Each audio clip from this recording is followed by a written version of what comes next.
पहला प्रश्न देखिए, व्यापार खिलाड़ी, राजनीतिक और नेता एवं अभिनेता किस व्यक्तिगत प्रारूप के अंतर्गत आते हैं?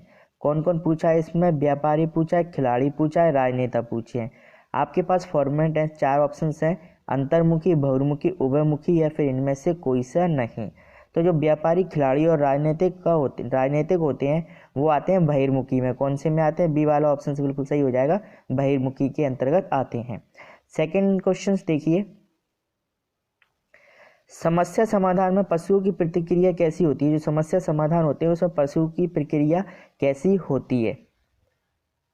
एक सुनिश्चित प्रक्रिया होती है या फिर पशु की प्रकृति के अनुसार सभी स्थितियों में परंपरागत प्रक्रिया होती है या फिर प्रशिक्षण के अनुसार निश्चित प्रक्रिया होती है या फिर समय के अनुसार होने वाली प्रतिक्रिया होती है? आंसर आपका बी वाला ऑप्शन हो जाएगा, पशु की प्रकृति के अनुसार सभी स्थितियों में परंपरागत प्रक्रिया होती है। इसमें क्या होते हैं, पहले जो प्रक्रिया वह सीखते हैं उसी प्रक्रिया जैसा व्यवहार वह करते हैं। बी वाला ऑप्शन बिल्कुल सही हो जाएगा। नेक्स्ट क्वेश्चन देखिए, गलती करके सीखने की समस्या समाधान की विधि को किस मनोवैज्ञानिक ने खोजा?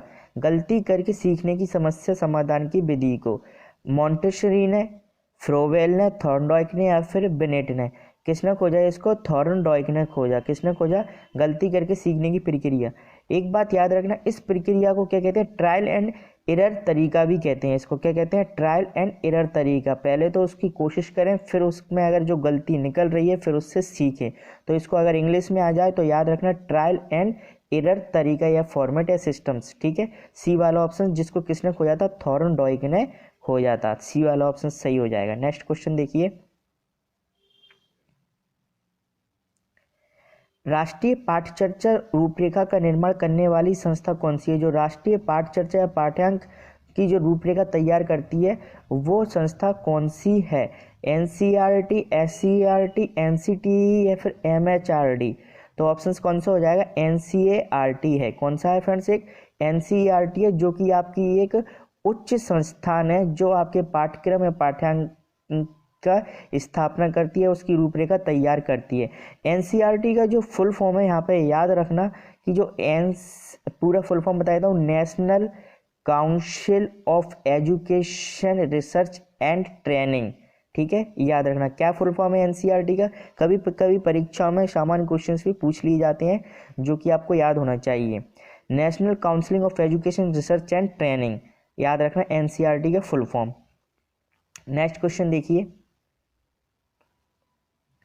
भारतीय संविधान के कौन से अनुच्छेद विकलांग व्यक्तियों के कल्याण से संबंधित हैं?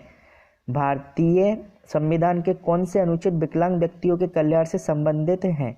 ऑप्शंस आपके सामने हैं, 46 व 42, 41 व 46, 42 व 43 या 14 व 15? ऑप्शंस बी वाला आंसर बिल्कुल सही हो जाएगा। एक तो 41 है और दूसरा कौन सा है आपका? 46 है। ठीक है, याद रखना। चलिए नेक्स्ट क्वेश्चन देखिए, बाल साहित्य छोटे बच्चों के लिए उपयोगी होता है क्योंकि इसमें उनका मनोरंजन होता है, इसमें आकर्षक सामग्री होती है, यह बच्चों में पढ़ने की रुचि पैदा करता है या इनमें ज्ञानवर्धक कहानियाँ होती हैं? ऑप्शंस कौन सा हो जाएगा? बाल साहित्य यह बच्चों में पढ़ने की रुचि को बढ़ाता है। क्या करता है? पढ़ने की रुचि को बढ़ाता है। तो सी वाला ऑप्शन बिल्कुल सही हो जाएगा। नेक्स्ट क्वेश्चन देखिए, अंतर्दृष्टि से समस्या का समाधान क्या संकल्पना है? अंतर्दृष्टि से समस्या का समाधान, समस्या समाधान का वह सीखने का तरीका, ध्यान लगाने का तरीका या बच्चों को योग सिखाने का तरीका या फिर चिंपांजी को भोजन देने का? ये चारों ऑप्शंस में से अंतर्दृष्टि समस्या का समाधान कौन सा है? तो ऑप्शन हो जाएगा आपका ए वाला आंसर बिल्कुल सही हो जाएगा, जिसमें क्या मनोवैज्ञानिकों ने पता किया कि जो समस्या समाधान होता है, समस्या कुछ ऐसी समस्या होती है जिनका समाधान नहीं होता, तो जो होती हैं वो एकांतक अंतर्दृष्टि से हल की जाती हैं। किसके जरिए की जाती हैं? एकांत अंतर्दृष्टि से हल की जाती हैं, वो होती हैं समस्या समाधान। ठीक है, चलिए नेक्स्ट क्वेश्चन देखिए, संपूर्ण शिक्षा व्यवस्था का आधार स्तंभ क्या है? जो संपूर्ण शिक्षा व्यवस्था का आधार स्तंभ क्या है? प्राथमिक शिक्षा, माध्यमिक शिक्षा, विश्वविद्यालय शिक्षा या फिर उपयुक्त में से कोई सी नहीं।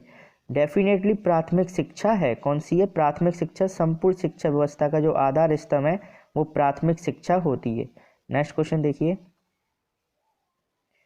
उपलब्धि प्रेरक किस प्रकार का प्रेरक है? जो उपलब्धि प्रेरक है वो किस प्रकार का प्रेरक है? शारीरिक, मनोवैज्ञानिक, शारीरिक मनोवैज्ञानिक दोनों, या फिर उपयुक्त में से कोई सा नहीं।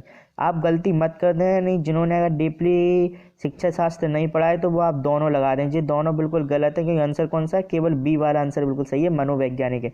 जो उपलब्धि प्रेरक होता है वो कौन सा? मनोवैज्ञानिक होता है। मैं आपको बता दूं कि इसमें सारे क्वेश्चन ऐसे कंटेंट किए गए हैं सारे पार्ट्स में, जो कि परीक्षा दृष्टि से बहुत ही इंपॉर्टेंट है। तो कुछ क्वेश्चन सरल भी आएंगे, कुछ क्वेश्चन ऐसे आएंगे जो आपने पढ़े भी नहीं है, तो आपको सबका सामना करना पड़ेगा, लेकिन वो परीक्षा की दृष्टि से बहुत ही महत्वपूर्ण है। नेक्स्ट क्वेश्चन देखिए,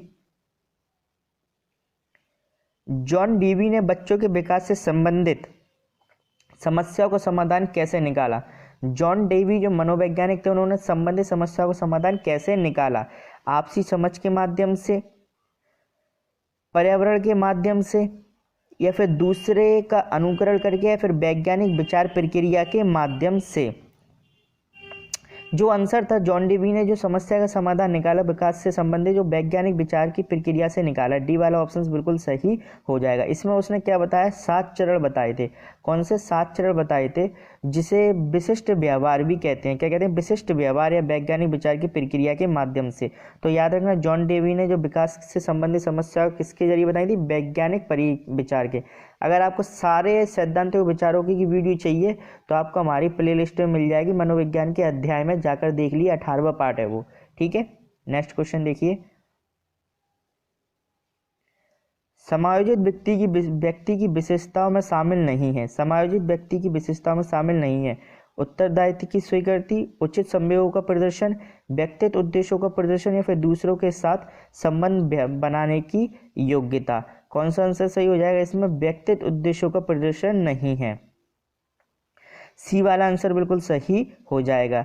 बाकी की विशेषताओं में अगर देखा जाए, समायोजन में देखिए उत्तरदायित्व की स्वीकृति होती है, उचित संवेगों का प्रदर्शन होता है, दूसरों के साथ संबंध बनाने की योग्यता भी होती है, लेकिन जो व्यक्तिगत उद्देश्यों का प्रदर्शन होता है वो नहीं होता है। नेक्स्ट क्वेश्चन देखिए, आधुनिक विश्व में शिक्षक का योगदान किस रूप में है? आधुनिक या वर्तमान युग में शिक्षक का योगदान किस प्रकार का है? निरंकुश शासक जैसा, मार्गदर्शक, सहयोगी, विश्वसनीय, मैत्रीपूर्ण जैसा, एक मालिक के रूप में, एक संरक्षक के रूप में। सारे क्वेश्चन से आप समझ ही गए होंगे, सारे ऑप्शन से, कि कौन सा ऑप्शन होना चाहिए। एक मैत्रीपूर्ण, व्यवहार, मार्गदर्शक, सहयोगी जैसा होना चाहिए। तो बी वाला आंसर बिल्कुल सही हो जाएगा। नेक्स्ट क्वेश्चन देखिए, विद्यालय में शारीरिक शिक्षा के प्राथमिक उद्देश्य क्या है? बालकों को विश्वविद्यालय में प्रवेश करने से पूर्व उत्तम खिलाड़ियों का निर्माण करना, बालकों में शारीरिक व्यवस्था का उन्नयन करना, है फिर छात्रों को शैक्षिक दुर्हता से मुक्ति प्रदान करना है, छात्रों की शारीरिक क्रियाशीलता में वृद्धि करना। ऑप्शंस कौन सा सही हो जाएगा आपका इसमें? बी वाला आंसर बिल्कुल सही हो जाएगा। बालकों में शारीरिक स्वास्थ्य का उन्नयन करना। विद्यालय में शारीरिक शिक्षा का प्राथमिक उद्देश्य होता है स्वास्थ्य को उच्चतम करना है, उन्नयन करना। बी वाला आंसर बिल्कुल सही हो जाएगा। नेक्स्ट क्वेश्चन देखिए,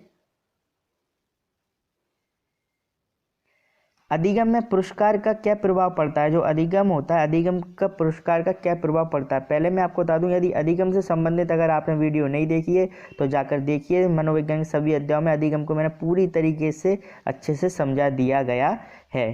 ठीक है, ऑप्शन देखते हैं। प्राणी उस कार्य को देर से सीखता है, प्राणी उस कार्य को शीघ्र सीख लेता है, पुरस्कार का कोई प्रभाव नहीं पड़ता है, या फिर उपरोक्त सभी की सभी। आंसर आपका हो जाएगा बी वाला आंसर, प्राणी उस कार्य को शीघ्र सीखता है। ठीक है, पुरस्कार का प्रभाव पड़ता है अधिगम में, तो बी वाला आंसर बिल्कुल सही हो जाएगा। नेक्स्ट क्वेश्चन देखिए, शिक्षण प्रक्रिया के प्रमुख सोपान क्या है? जो शिक्षण प्रक्रिया है उसके प्रमुख सोपान क्या है? सीखने वाले की आवश्यकता एवं उसके लिए तैयारी करना, परिस्थितियां, पारस्परिक विमर्श, या फिर उपरोक्त सभी की सभी। तो देखिए, ये सारी की सारी जो शिक्षण प्रक्रिया के प्रमुख सोपान होते हैं, प्रमुख बिंदु होते हैं, वो जो सभी की सभी हैं। सीखने की आवश्यकता एवं उसकी तैयारी करना भी, परिस्थितियाँ भी, और पारस्परिक विमर्श भी करना। ठीक है, से सारी की सारी क्रिया शिक्षण प्रक्रिया के सोपान में शामिल की जाती हैं। स्व अध्ययन की आदत के विकास का सर्वोत्तम तरीका क्या है? जो स्व अध्ययन की आदत के विकास का सर्वोत्तम तरीका है वो क्या है? उपयुक्त स्थान छात्रों को पढ़ने को कहना, छात्रों के सामने स्वयं पढ़ना, या फिर छात्रों से बिल्कुल बात ना करना। आंसर इसका क्या हो जाएगा? सी वाला ऑप्शन, छात्रों के सामने स्वयं पढ़ना। नेक्स्ट क्वेश्चन है, शिक्षण के संदर्भ में अभिप्रेरणा या मोटिवेशन का क्या तात्पर्य है?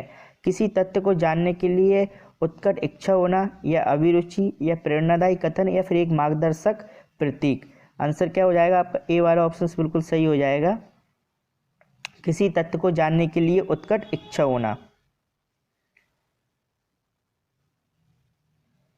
अध्येताओं में किसका विकास न्यून महत्वपूर्ण है? अध्येताओं में किसका विकास न्यून महत्वपूर्ण है? काम में लगन, आत्मविश्वास, श्रम का महत्व, धर्मानुराग। किसका विकास न्यून, मतलब इन सभी में से सबसे न्यूनतम विकास किसका है? धर्मानुराग का। बल्कि उच्चतम देखा जाए तो काम में लगन होना चाहिए, आत्मविश्वास होना चाहिए, श्रम में महत्व होना चाहिए। ठीक है, इसका आंसर क्या हो जाएगा? डी वाला। नेक्स्ट क्वेश्चन देखिए,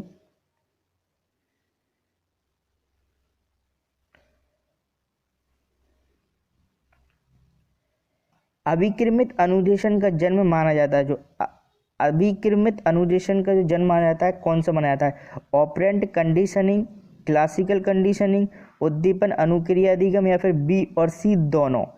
अभिकृत अनुदेशन का जो जन्म माना जाता है वो कौन सा है? ए वाला ऑप्शन आपका बिल्कुल ही सही है, ऑपरेंट कंडीशनिंग। अगर इसका हिंदी में अर्थ बता दूं मैं तो क्रिया प्रस्तुत अनुबंध है। क्या है? क्रिया प्रस्तुत अनुबंध, याद रखना। ए वाला आंसर बिल्कुल सही हो जाएगा। ऑपरेंट कंडीशनिंग का अर्थ क्या है? क्रिया प्रस्तुत अनुबंध।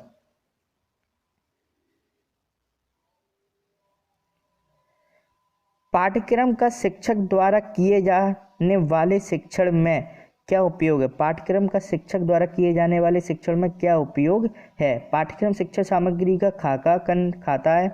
पाठ्यक्रम वह निर्धारित तथ्यात्मक विवरण है जिसकी सीमाओं में शिक्षण दिया जाता है, या फिर पढ़ने की साधन सामग्री, या फिर पढ़ने का क्रमिक विकास।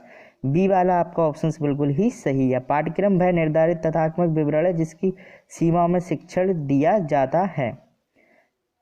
बी वाला ऑप्शन आपका बिल्कुल सही है। तो उम्मीद करता हूँ कि क्वेश्चंस की वीडियो आपको पसंद आई। इसी तरह सारी सीरीज आपको देखिए, हमारी रोजाना अपलोड हो रही है। ठीक है, चैनल को सब्सक्राइब करें और शेयर जरूर करें, बढ़ाने में हमारी मदद करें।